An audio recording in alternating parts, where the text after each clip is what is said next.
नमस्कार, news nation देख रहे हैं आप और आपके साथ हूं मैं खुशबू मनोरमा मिश्रा। इस वक्त की बड़ी खबर के साथ इस बुलेटिन की शुरुआत। अब से करीब 26 घंटे के बाद जमींदोज होगा ट्विन टावर। कल दोपहर 2:30 बजे गिराया जाएगा ट्विन टावर। नोएडा के ट्विन टावर को गिराने की तैयारियां पूरी हो चुकी है। कल सुबह 7 बजे से 10 बजे के बीच पूरा इलाका खाली करना होगा। ये बड़ी खबर आपको बता रहे, ट्विन टावर के आसपास सुरक्षा बढ़ा दी गई है। ये अहम जानकारी, क्योंकि अब से लगभग 26 घंटे के बाद ट्विन टावर जमींदोज होगा। नोएडा के ट्विन टावर को गिराने की तैयारियां पूरी हो गई है। जी हां, ये अहम जानकारी आपको दे रहे। काउंटडाउन शुरू हो चुका है। दोपहर 2:30 बजते ही कल एक बटन दबेगा, अगले 12 सेकंड कुछ धमाके होंगे और नोएडा में तन कर खड़े सुपरटेक ट्विन टावर्स जमींदोज हो जाएंगे। ये सुनने में आपको भले रोमांचक लग रहा होगा, लेकिन निश्चित तौर पर यह काफी ज्यादा मुश्किल है।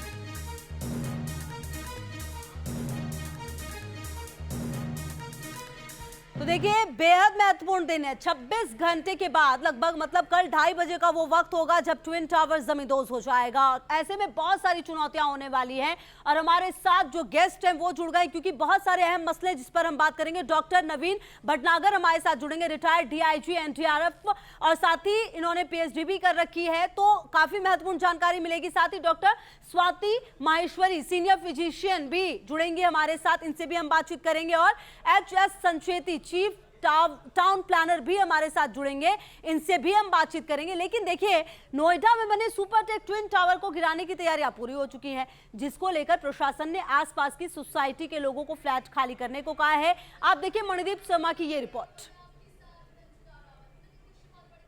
नोएडा के ये जो दोनों ट्विन टावर्स इस समय आपकी कैमरे की स्क्रीन पर दिखाई दे रहे हैं, ये अब से महज चंद घंटों के मेहमान रह गए हैं। कल यानी रविवार को 28 अगस्त की दोपहर 2:30 पर करप्शन के सीमेंट से बनी हुई ये दोनों इमारतें जमींदोज होने जा रही हैं।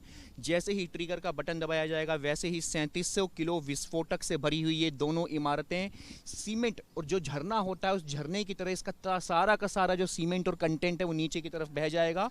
ऊपर 32 मंजिल से लेकर के नीचे तक पूरी इस इमारत को गिरने में महज 12 से 13 सेकंड का समय लगेगा और ये दोनों इमारतें पूरी तरह जमींदोज हो जाएंगी। अब हम दिखाते हैं आपको साथ की ये जो 2 सोसाइटीज़ हैं जहां से लोगों को इवैक्यूएट करने के लिए कहा गया है, यहां से जाने के लिए कहा गया है। लोगों ने खुद, चूंकि इमारत जब कल नेस्तनाबूद होंगी 2:30 बजे, उसके बाद में एक्सपर्ट्स का कहना है कि काफ़ी ज़्यादा पॉल्यूशन होगा और इसके मद्देनज़र तैयारियाँ देखिए, लोगों ने अपने घरों के बाहर ग्रीन कलर के ये जो त्रिपाल हैं उन्हें लगाया है। खुद लोग तैयारी कर रहे हैं। आज शाम, रविवार की आज शाम तक तमाम ये जो लोग हैं सोसाइटी के, जो कुछ लोग यहाँ पर रह गए हैं, वो लोग यहाँ से इस सोसाइटी को छोड़ करके दूसरी जगहों पर शिफ्ट हो जाएंगे। और इस शिफ्ट होने की जो प्रक्रिया है कि आज शाम 7 से 8 बजे तक पूरी कर ली जाएगी। फिर उसके बाद में जब पूरी सोसाइटी इवैक्यूएट कर दी जाएगी, तब कल सुबह 7 बजे ये जो अब सोसाइटी के अब दरवाजे आप देख रहे हैं, इन दरवाज़ों को अब से 24 घंटे के बाद में यहाँ पर सील कर दिया जाएगा, ताला लगा दिया जाएगा। और फिर होगा वो मंजर जिसका पूरे देश को इंतज़ार है। भारत की सबसे ऊंची ये जो 2 ट्विन टावर्स हैं जिनको ध्वस्त करने की प्रक्रिया यहाँ पर की जा रही है, सबसे ऊंची भारत की ये जो ध्वस्त करने वाली ये जो 2 इमारतें हैं, कुतुब मीनार से भी ऊंची हैं, इनको कल दोपहर 2:30 पर यहाँ पर नेस्तनाबूद कर दिया जाएगा, इनको जमींदोज कर दिया जाएगा। वीडियो जर्नलिस्ट संदीप लोहिया के साथ मणिदीप शर्मा, न्यूज़ नेशन। तो देखिए, पूरी रिपोर्ट आपने देखी। हम आगे बढ़ेंगे, हम अपने तमाम गेस्ट से बातचीत भी करेंगे, लेकिन आपको ट्विन टावर को लेकर नई और बड़ी जानकारी भी देंगे। उसके पहले ट्विन टावर का इतिहास आपको जानना चाहिए कि आखिरकार ये सब कुछ कैसे शुरू हुआ है। जी हाँ, देखिए, सबसे पहले अगर आप जमीन आवंटन की बात करें तो ये साल 2004 का वक्त था जब जमीन आवंटन हुआ। इसके बाद देखिए साल 2005 इमारत बनाने की मंजूरी मिली, यहीं से सब कुछ शुरू हुआ। प्रोजेक्ट का नाम एमराल्ड कोर्ट रखा गया। अतिरिक्त जमीन जो है इसके लिए आवंटन वो 2006 में हुआ। साथ ही साथ आप देखिए, प्लान में बदलाव हो जाता है दिसंबर 2006 में।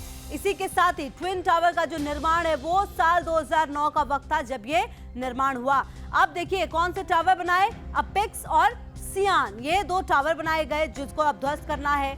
निचली कोर्ट में यह मामला 2009 में आया, मतलब काफी लंबा ये मामला खिंचा है। अगर आप देखिए साल 2009 से 2022 की बात करें। हाईकोर्ट में मामला कब गया, 2012 में। ट्विन टावर अवैध घोषित हो जाता है 11 अप्रैल 2014 को। वही सुप्रीम कोर्ट में ये केस गया 2014 2014 को ट्विन टावर अवैध घोषित होता है 11 अप्रैल 2014 और इसी के बाद इसी साल सुप्रीम कोर्ट में ये केस चला गया। सुप्रीम कोर्ट का फैसला जो सबसे बड़ा फैसला था 31 अगस्त 2021 को आ गया और आप देखिए लगभग एक साल के बाद अब उसे गिराया जा रहा है। उसे अब जो क्रियान्वित है वो किया जा रहा है, जो आदेश है उसे अब लाया जा रहा है। तो देखिए ये अपने आप में इतिहास काफी महत्वपूर्ण है। वहीं आप देखिए जो ट्विन टावर है उसी से जुड़ी हुई जो इस वक्त की एक और सबसे बड़ी खबर है वो अब आपको बता देते हैं। ट्विन टावर गिराने को लेकर स्वास्थ्य विभाग ने कमर कस ली है। हाई अलर्ट पर नोएडा के 4 बड़े अस्पताल हैं, 3 निजी और 1 सरकारी हॉस्पिटल को रिजर्व किया गया है। मौके पर मौजूद रहेंगी 4 एम्बुलेंस। तो देखिए तबियत खराब हो सकती है क्योंकि जो धूल होगी वो बहुत ज्यादा होगा। एहतियात पूरा बरता जा रहा है, लेकिन फिर भी अगर कोई अनहोनी हुई तो उसके लिए हॉस्पिटल्स को तैयार किया जा रहा है। नोएडा के सीएमओ करेंगे स्वास्थ्य सेवाओं की निगरानी। तो आप इस पूरे सिचुएशन को समझ सकते हैं कि ये कितना ज्यादा सेंसिटिव मामला है। जो आसपास के लोग हैं उन्हें भी हटाया जाएगा, उन्हें भी घर खाली करना होगा क्योंकि ये अपने आप में जिस तरीके की घटना होगी वो काफी महत्वपूर्ण होगी।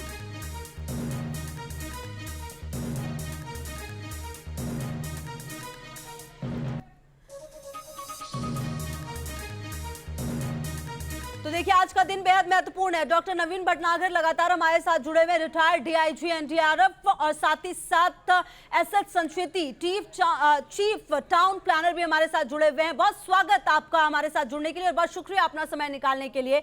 डॉक्टर नवीन, सबसे पहले आप ही के पास सर आते हुए, ये जो पूरी सिचुएशन है, कल जो लगभग 2:30 बजे का वक्त होगा और ये जो तमाम चीज होगी, क्या लगता है उसके लिए पूरी प्लानिंग हो चुकी होगी, पहले की भी और उसके बाद की भी, क्योंकि बाद में भी सर इफेक्ट काफी लंबे समय तक रहने वाला है? जी बिल्कुल, ऑलरेडी प्लानिंग हो गई है, उसके अकॉर्डिंगली ही सारी तैयारी की गई है क्योंकि इसका एक एक क्षण जो है बहुत वाइटल होता है। जिन लोगों को कॉन्ट्रैक्ट दिया गया है डिमोलिशन का, उनके लिए और दूसरा एडमिनिस्ट्रेशन के लिए, इन सभी के लिए, साथ ही जो वहाँ रेजिडेंट हैं आसपास के रहने वाले, सभी की जान अटकी होगी। सभी को बड़ा मुश्किल समय है ये जो सब गुजार रहे हैं और ये कंपनी के ऊपर तो बहुत बड़ी जिम्मेदारी है जो उनकी टीम बराबर सर्वे कर रही है, डिस्ट्रिक्ट एडमिनिस्ट्रेशन बराबर उनके साथ है, पुलिस भी बराबर लगी हुई है, आपके डीएम साहब भी बराबर लगे हुए हैं, चीफ मिनिस्टर उत्तर प्रदेश, सबसे बड़ी बात है इसके ऊपर 24 घंटे निगरानी रखे हुए हैं, बराबर हालचाल जान रहे योगी जी। ये एक बहुत बड़ी घटना है कि इसके ऊपर सभी की निगाह है। तो मैं समझता हूँ कि इसमें तैयारी में कोई कमी नहीं है। बाकी जो 2-3 थी वो न्यूज़ नेशन पे हमने कल आपको बताई थी और उस पर आज कार्रवाई हो गई है। जी ठीक है सर, आप बने रहिए लगातार हमारे साथ। संचेती साहब भी लगातार हमारे साथ जुड़े हुए। सर, सवाल मेरा आपसे ये कि आप टाउन प्लानर रहे हैं, इतना लंबा समय आपने गुजारा, एक्सपीरियंस काफी जबरदस्त रहा है, लेकिन जिस तरह की सर ये घटना है, इसे देखकर क्या लगता है कल जब ये पूरा घटनाक्रम होगा उसके बाद मैसेज क्या बिल्कुल साफ जाएगा और इसका असर क्या लगता है आपको क्या होने वाला है आने वाले समय के लिए? देखो, मैं काफ़ी लंबे समय से जो है राजस्थान में चीफ टाउन प्लानर रहा हूँ, बहुत वेरियस पदों पे भी जो है इम्पोर्टेंट पदों पे रहा हूँ। जनरली जो है बिल्डर्स को जो है उसके लिए बिल्डिंग बाइलॉज बनाए जाते हैं। बिल्डिंग बाइलॉज इसलिए बनाए जाते हैं कि आप उसको फॉलो करते हुए बिल्डिंग को बनाओ, नॉर्म्स जो तय होते हैं उसके अनुसार बनाएं। इसमें जो है आपके बिल्डिंग बाइलॉज की धज्जियाँ उड़ाई गई है।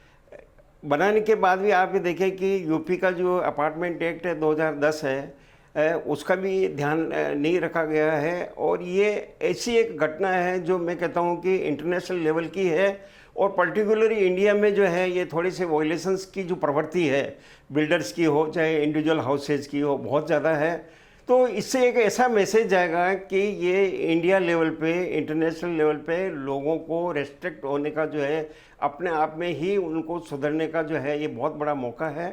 नोएडा में जो गवर्नमेंट ने, जो सुप्रीम कोर्ट ने, जो हाई कोर्ट ने डिसीजंस दिए, उसमें जो कर्मचारी, जो अधिकारी, जो बिल्डिंग परमिशंस देते हैं, बाद में ध्यान रखना पड़ता है, उनको भी ये लगेगा कि भविष्य में ये सब जो है बाइलॉज बने हुए, जो रूल्स है, जो रेगुलेशंस, इसको अवॉइड करना चाहिए।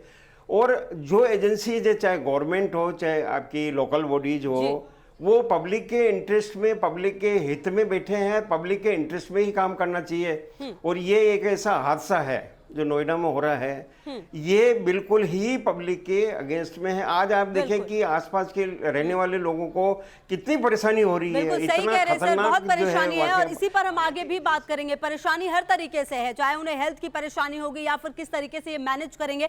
हमारे साथ तमाम गेस्ट भी मौजूद हैं, लेकिन आपको ये भी बता दें, जब ट्विन टावर गिरेगा तो कितनी सतर्कता बरतनी है, जो ये फैसला है कितना सही है। देखिए सैयद आमिर की ये रिपोर्ट और उसके बाद हम चर्चा आगे बढ़ाएंगे।